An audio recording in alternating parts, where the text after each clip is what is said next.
Good afternoon. Welcome to our Facebook Live series at OrthoVirginia. My name is Dr. Tom Mazahery. I'm a spine surgeon at the Reston office with OrthoVirginia. OrthoVirginia, as you may know, is the largest orthopedic provider in the state of Virginia. We have offices in Lynchburg and Richmond and the Virginia Beach area, and obviously within the Northern Virginia market. We're excited about our newest office in the Stone Springs area. It's right next door to us in Reston, 20 miles down the road. We're excited. It just opened up several months ago, and we're excited to get that going.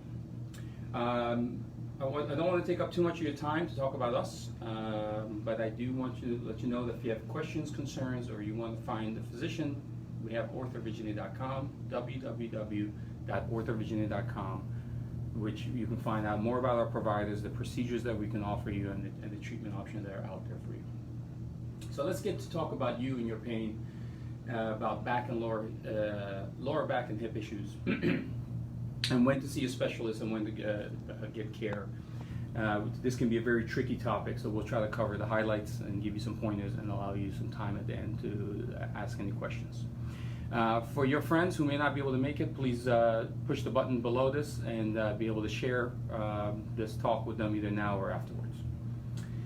Okay, let's get talking to back versus hip pain. In the world of orthopedics and musculoskeletal care, there is two areas that can be very confusing of what could be causing people's pain. The neck and shoulder, which can be very difficult. Is it the shoulder causing the neck pain? Is it the neck causing the shoulder pain? Can be very difficult. And even more challenging is the hip versus the back pain. And sometimes hip pain can come from the hip, but a lot of times it comes from the back, and vice versa. And sometimes people come in and say, my back doesn't bother me, it's my hip. I don't know why you keep on chasing down the back. And unfortunately, it is the back that is more commonly causing these symptoms. Let's talk about some statistics. 80 to 90% of the population at some point in their life has a debilitating back or hip pain.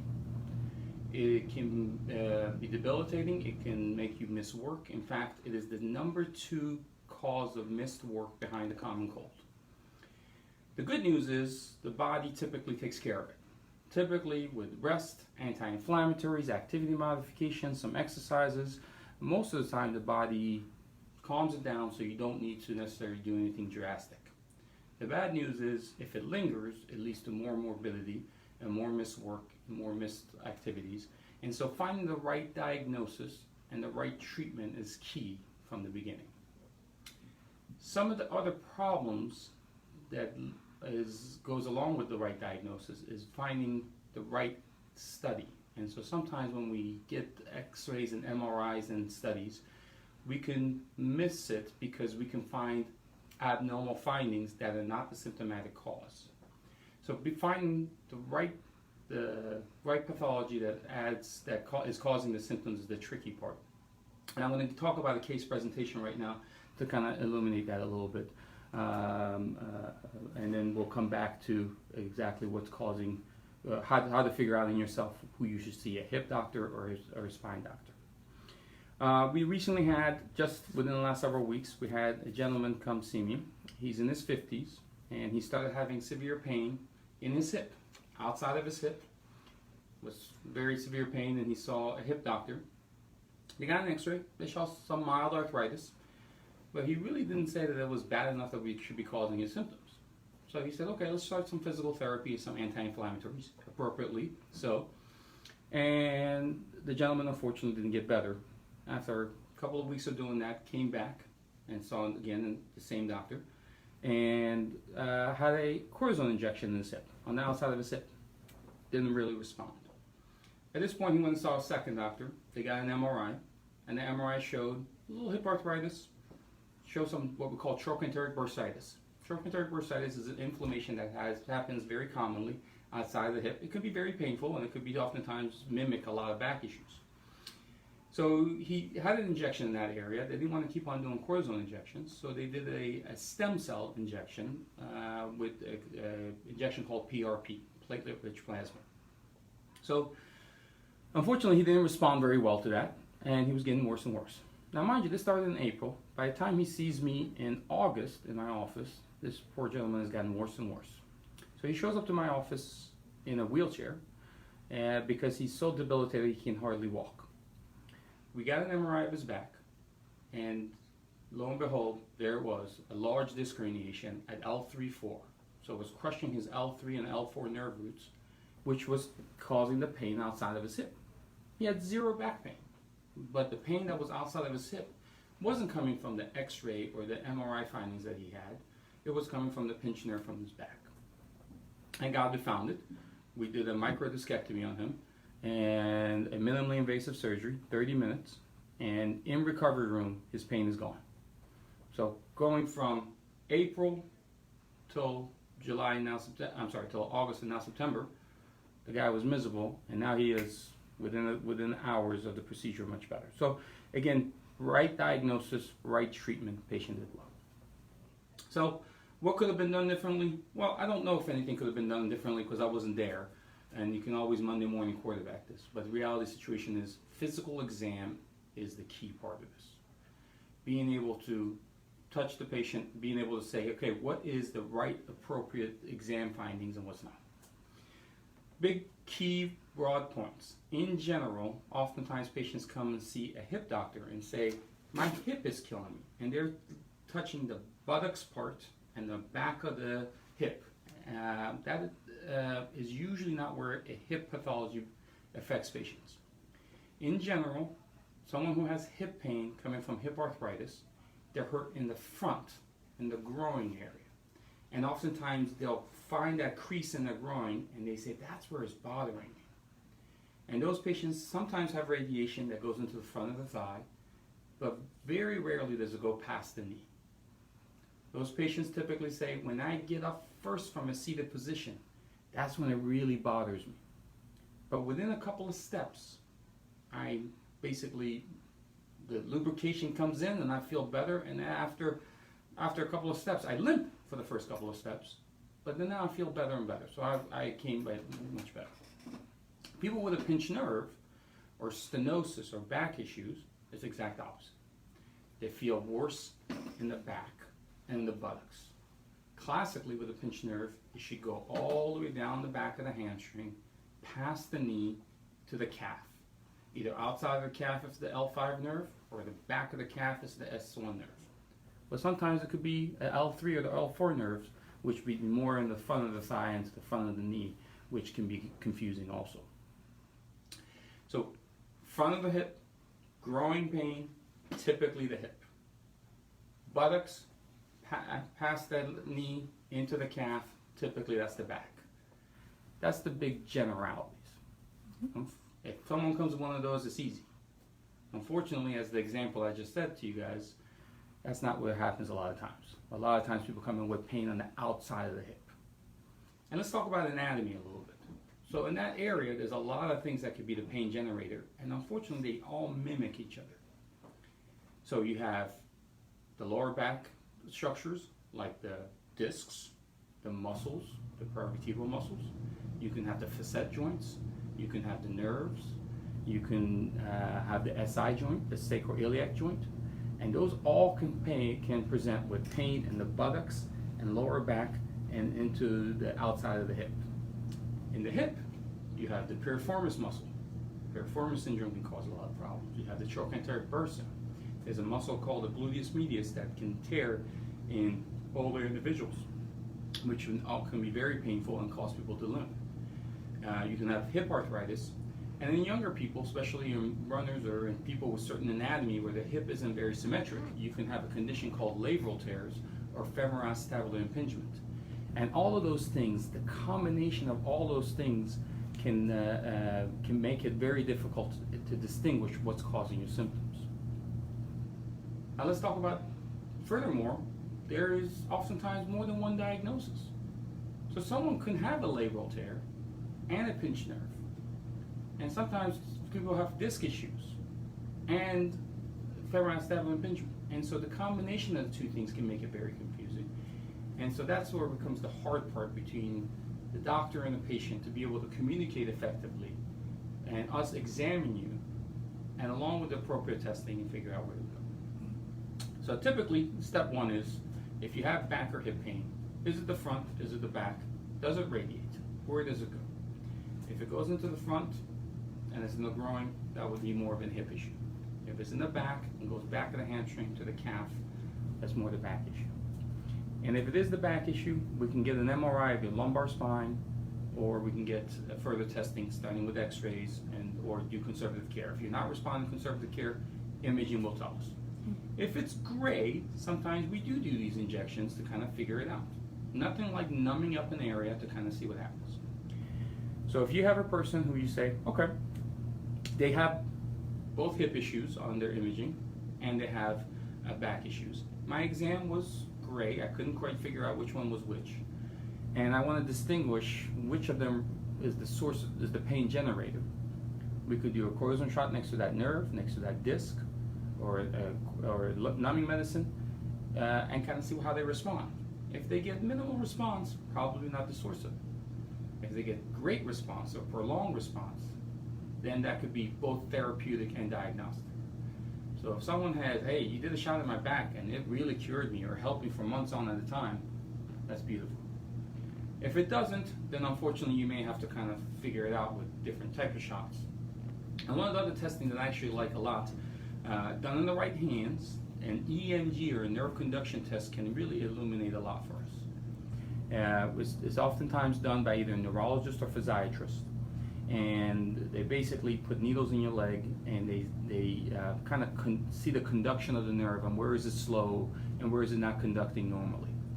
And the nerve conduction test oftentimes can tell us, is there an angry nerve that's the culprit here, or is there a secondary cause for these things? And of course, on the hip side of things, you can also do injections into the hip structures.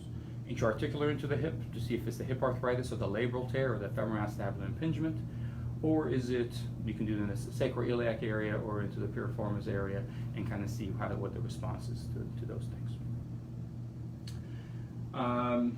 So that's the gist of it. I'm going to talk a little bit about what we have to offer from a spine standpoint. And obviously our hip doctors who will do further series and down the road will talk about this. In general, if it's a younger person from a hip standpoint and they have femoroacetabular impingement or labral pathology and they have growing pain and we've diagnosed that, hip arthroscopy is the fix for that. If it's an older patient, and older keeps on changing the more I get older, and they have hip arthritis, it needs a hip replacement. From a spine standpoint, this is an exciting time in our world. I've been in practice 15 years, and I got to tell you, the surgeries we were doing 15 years ago are completely antiquated, and now we're doing much better, much more minimally invasive, and robotic surgery, which is kind of the mainstay of what we're doing these days. I warn people that not one surgery is needed for all treatments, and so you want to have a surgeon that has the open procedures as well as the minimally invasive procedures as well as the robotic procedures in their toolbox, so they can pick and choose what's the right surgery for them. In general, if someone has a pinched nerve, that's a small outpatient procedure where we can go make a small incision this big, take the pressure off that nerve, and once you take the pressure off of it, in recovery room, patients feel tremendously better. If someone has instability, either because of arthritis and there's shifting that's happened, or because by the time we clean up the nerves, we create instability, those people need a fusion. And in the last probably 8 years, probably more than that, maybe 10 years, robotics has really come onto the orthopedic stage, onto the spine stage. We started out with very primitive, and here at Reston we had the first set of robots, and now we're on our 4th generation robot with navigation, and we're doing very exciting things where we're able to do the same surgery that we would do through a large incision, we can do through a couple of smaller incisions, and the robot guides our hands. We're still the ones that are doing the surgery, but we're able to come in from the side, put in the spacer, and that indirectly takes the pressure off the nerves, and then we're able to go in the back, and if we need to stabilize with screws, do that through little poke holes and put screws in and stabilize that area.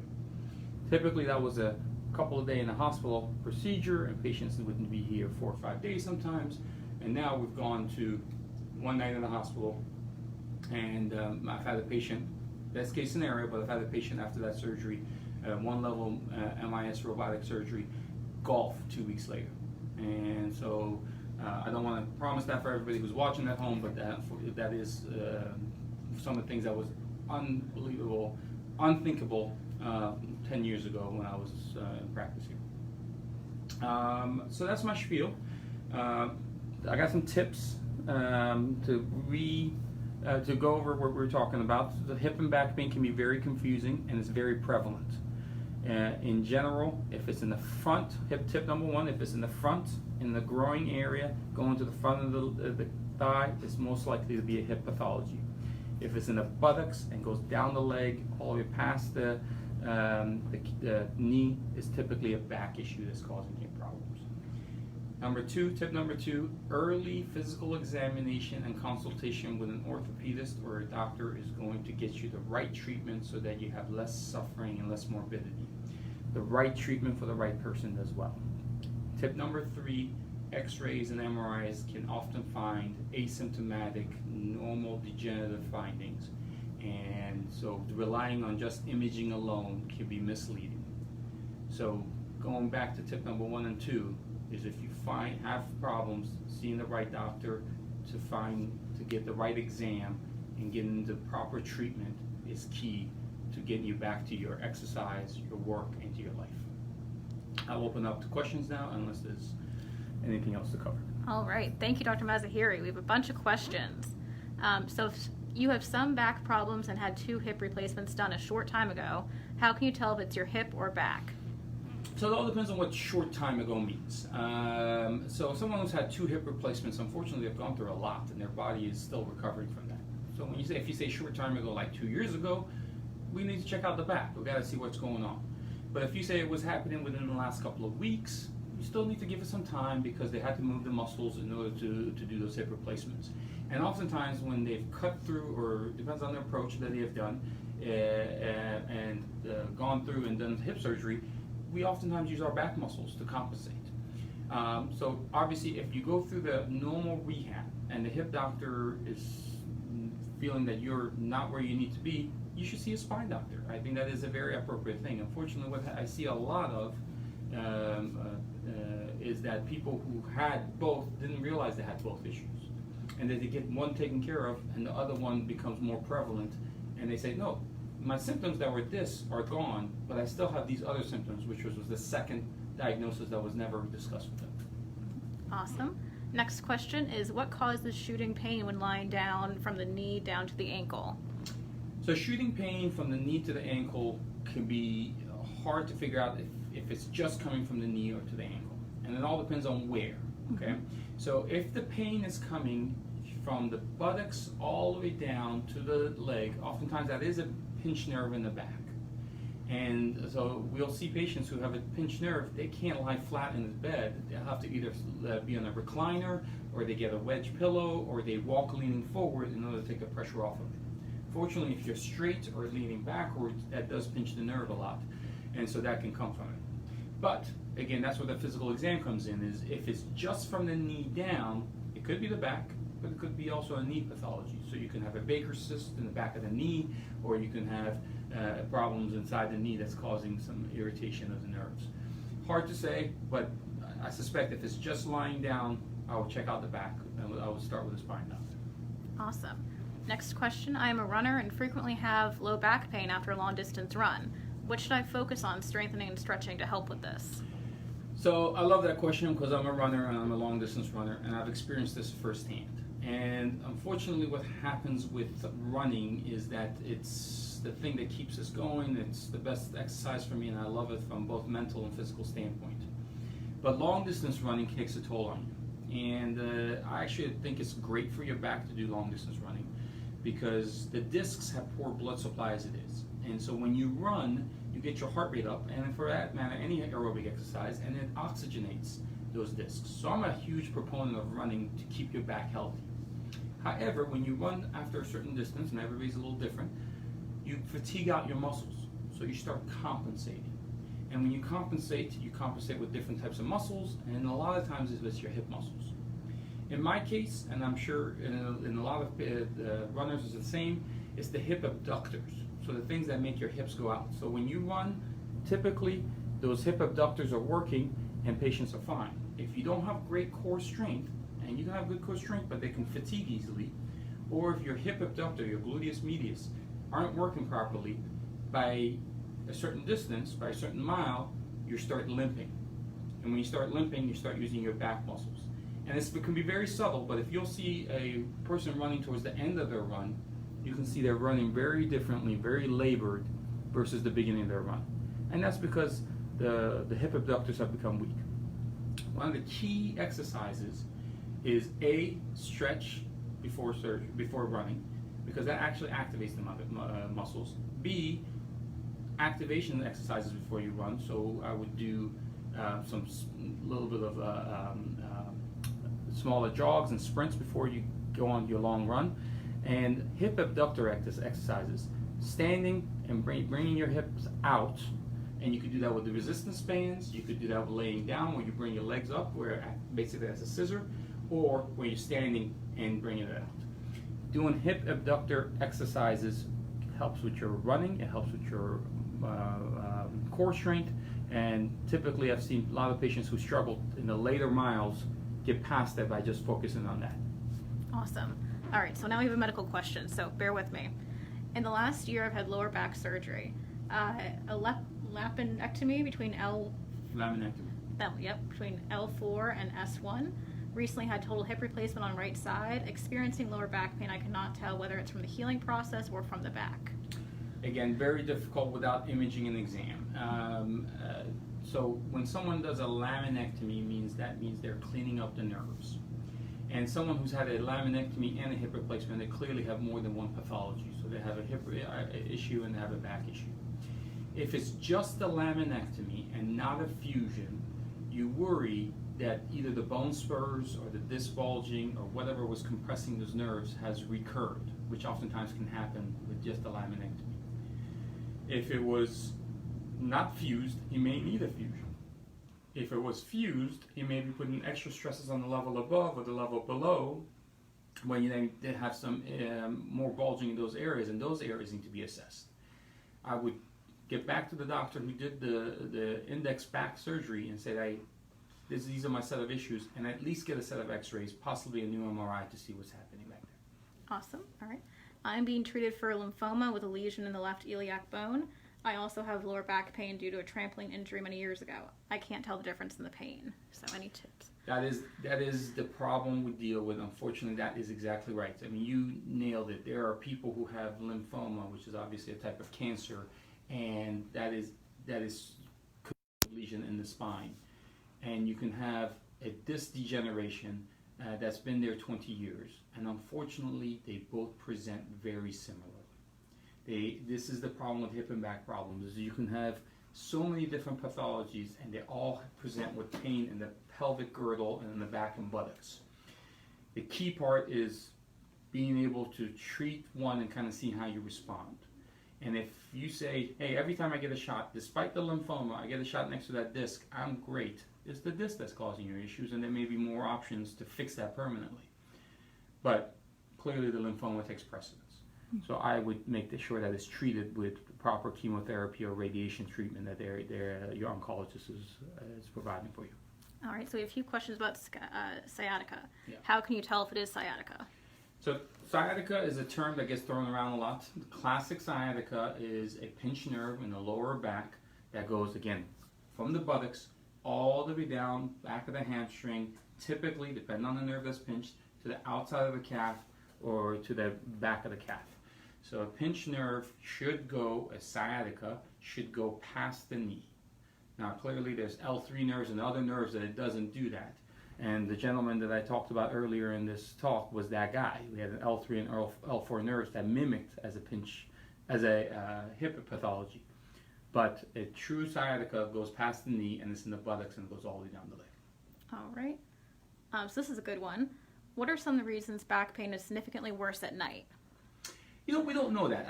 We blame it on a number of different things. And I get a lot of patients who pain is much worse during the morning. We have a lot of patients who, because they're doing a lot of stuff throughout the day, they have pain throughout the night. And, you know, we talk about back pain as this one thing. I mean, obviously, in my world, back pain can come from 1,000 different things, ranging from facet arthropathy to stenosis to pinched nerves, disc herniations, disc degenerations, and they all present a little differently. I also do think the hormonal shifts that we all have that gets us up in the morning and wakes us up and makes us more tired by the end of the day plays a role in inflammation. So I suspect that's a part of it. But depending on your pathology, some people hurt more in the morning. If the pain is waking you up at night, then that's more of a red flag, and that needs to be assessed earlier. Mm-hmm. All right. A few more pain questions. If the pain is down the left, how do I know a hip problem or sciatica? You kind of addressed this. So if it's down the left? Yes. Mm-hmm. Down the left side. Down the left side. Again, that's the hard part. It's where is it? Is it in the front? Is it in the back? And does it radiate past the knee? What happens when you internally rotate your hip? Does that make it worse? What happens when you first get up from a seated position? Is it worse your first couple of steps? That's usually a hip issue. Is it worse when you walk further and further? That's usually a back problem. Does it make you bent over when you walk? The further you walk, that's usually a back problem. Mm-hmm. So all of those things. Or is it worse with weight bearing? That's typically more of a hip problem. Mm-hmm. So I'll combine these two questions. My pain goes down the inside of my knee. Is that my hip? And what could cause groin pain in the front when walking only? That sounds more like a hip problem. Okay. So the growing pain in the front that goes to the knee, so there is the nerves that go past the front of the nerve sometimes can radiate hip pain to the inside of the knee.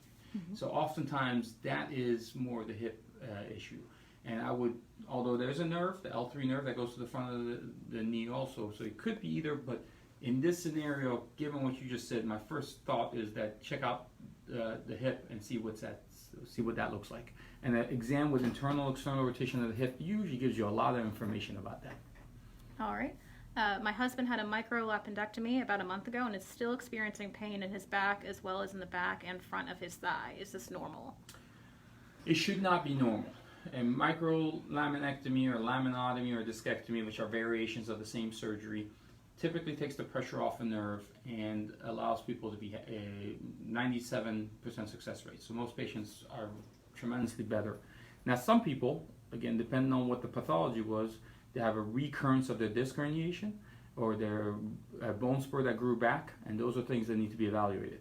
Some people waited way too long. And so if a nerve has been angry for 3 years and take the pressure off of it, it's hard to give an exact promise that that's going to get better overnight. When the nerve's been angry for 2 months, that's a more reliable thing to say it's going to get better. So how long has it been going on before surgery? How long has it been since the surgery? If it's been a couple of weeks after surgery, give us some time. Mm-hmm. But if it's been longer and you got better initially and you got worse, it needs a new evaluation of that. All right. I had 2 hip replacements, one 7 years ago and one 2 years ago. Sometimes the one 7 years ago gives out. What's going on with that? So that could be a big issue. If a hip is giving out, so if you're feeling instability of that hip, that clearly needs an x-ray to make sure that that cup is not loose, that the implant is doing well. Sometimes there's wear that happens within the hip and it can asymmetrically wear and it could sublux in that area.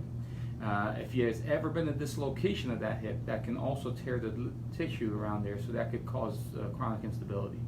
So if it feels loose, that needs an x-ray. Mm-hmm. When I lay down at night, my left hip hurts and it seems to cause my left leg to twitch. What can I do? Twitching is, again, hard to put into a category. Sometimes people have electrolyte imbalances that can cause that. One of the easy things to do, if it's not too painful, is hydrate. So if you can hydrate well and hydrate with something that has some electrolytes, either a Gatorade or Propel or one of these things that have some electrolytes in it. The other trick is a little bit of tonic water. So quinine in tonic water helps with cramping and twitching. However, again, if there's pain that's associated with that, and or there is numbness or tingling, and most importantly, if there's any weakness associated with that, that should see a physician, and that should get an exam, if not further imaging. All right, I have sciatica and problem in L5, S1, and severe back pain. I've had 5 shots in the past 2 years with no relief. Doc wants me to have 1 more shot. When is the time for surgery? I think you're well past it. Okay. I usually, again, depends on the pathology and how bad it is, but 5 shots within a year is well beyond what I tell someone. You're just banging your head against the wall for no reason. At this point, if there's a surgical pathology, if there's an anatomic cause for the pain that can be fixed, it should be fixed. All right. Is there anything that can be done for sacroiliac pain? And another one of those difficult problems to fix, that usually we try to manage with cortisone shots.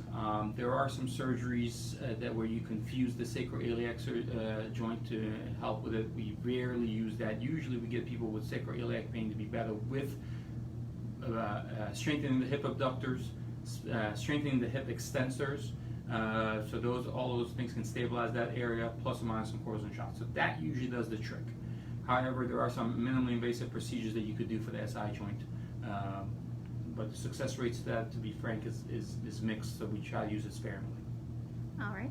I know every case is different, but when a physician explains that surgery will not help your back pain, what is your opinion on acupuncture as a form of easing back pain when medicines and surgical procedures are not an option? So I do want to be careful here that there is back pain and then there's buttocks pain. And back pain has low success rates with surgery. Buttocks pain, if it is coming from a pinched nerve, has a higher success rate. So if you've seen a physician and the physician has said that surgery is not the answer, first of all, you can get a second opinion and kind of make sure that everybody's on the same page. But if you trust the gentleman and there's no surgical answers, I think the answer is yes, try everything else. There is a reason everything else is in play, ranging from physical therapy to exercises, to chiropractic care, to acupuncture, to cupping, to pain management, injections of different sorts, including stem cells, including PRP, including these other things that are a little bit more on the experimental side of things. Because I've had patients respond to all of it, and I've had patients respond to none of it. And unfortunately, with this scenario, when there is not a structural issue, it's mixed news. It's good news, bad news. Sometimes it's good news when there's a surgical lesion because you fix it and you move on. Sometimes it's bad news because you have to have surgery. In this scenario, exact opposite. Sometimes it's good news to say, hey, there's nothing that surgically that needs to be done, but that also leaves a situation where you don't have something that you can definitively fix and move on. So in this scenario, absolutely I would do acupuncture and see how much relief that gives you. All right, last few questions. I have lower back pain and trouble when I bend over. Don't have the strength to support my back without pain. Any suggestions on what to do, strengthening wise or anything? So core strengthening is the key part of this, okay? And everything you do, from getting up and walking to bicycling to anything aerobic, gets oxygen to those areas. So exercise of any sort is a good thing. Core strengthening in general is fantastic, and one of the best core strengthening exercises is a plank. And so if you can do a plank and try to work on getting your time up, because that works on the slow twitch fibers, so that works on the muscles around the spine, and you're doing it in a non-impact way. So you don't have to do squats or deadlifts where you put a lot of stresses on your spine, where you put a lot of stresses on your discs. Where you can, if you can hold that position, all the muscles around your spine are working, and they're working with the muscles that are hopefully more fatigue resistant, and so that gives you more lasting relief. So planks and any core strengthening exercises, but in general, whatever exercise you do, if you can ramp it up, that will also help with your back. All right. Could back problems cause constant tingling in the feet and numbness in the feet? Absolutely. Okay. I get a lot of people who say, I just have peripheral neuropathy. And it ends up being we fix their back and their peripheral neuropathy is fixed. And it's actually, peripheral neuropathy is a diagnosis is often made, and a lot of people have it, especially people who are diabetic or have other medical issues. But a lot of times, back problems happen slowly over years and decades. And as the bone spurs develop and create stenosis, which is tightening of your spinal canal, those nerves get out of the way until they can't get out of the way anymore. And then they start having lighter symptoms, such as cramping, such as tightness in their legs, such as numbness and tingling. And when the patient finally gets to a point where we fix it, all the numbness and tingling is gone. And so the diagnosis that they had for years of peripheral neuropathy was actually not peripheral neuropathy at all. All right, so last question, and just so you know, Facebook, if we didn't get to your question, we're going to follow up with you separately. If pain in both hips, just inside the ilium down the groin, aches when seated and is awful at night, assume it's soft tissue or hip arthritis. What do you think? That sounds more like hip arthritis or hip pathology, but obviously it can still be soft tissue. So in this scenario, depending on the age, depends on what else has been done, I would definitely get a hip doctor to take a look at that and see what they think. All right. Thank you, Dr. Mazahery. I appreciate it. Thank you guys for joining us at Facebook Live. Make sure to follow up with us in the future and see us at www.orthovirginia.com.